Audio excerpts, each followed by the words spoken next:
बहुत दुखद खबर आई कुवैत से, जहाँ पे 40 भारतीय को जान चली गई जब एक बिल्डिंग में आग लग गई।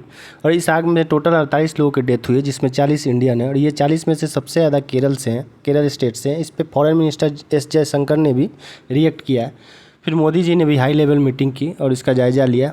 इसके पीछे का कारण वहाँ के जो इंटीरियर मिनिस्टर है बताया है कि कंपनियों की लापरवाही है, जहाँ पे एक ही बिल्डिंग में बहुत सारे लेबर वर्कर को रखा जाता है, अच्छी फैसिलिटी नहीं होती है।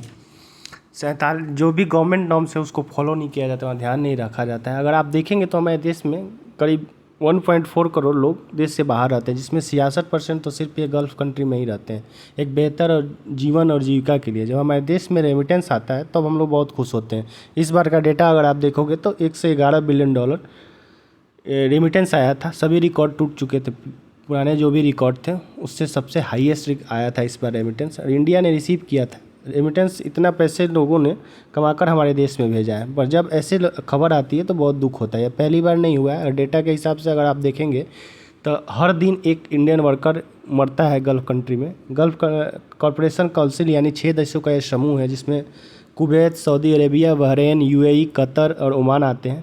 जहाँ पहले से सबसे ज़्यादा साउथ इंडिया से लोग जाते थे, पर अब बिहार यूपी के लोग वहाँ ज़्यादा हैं।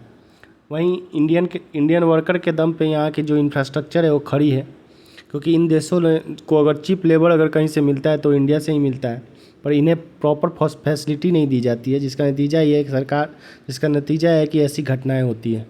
इस पर सरकार को जल्द से कोई सलूशन लाना चाहिए। इसको लेके मोदी गवर्नमेंट ने जो भी मृतक हैं उनको 2 लाख देने का फैसला किया है।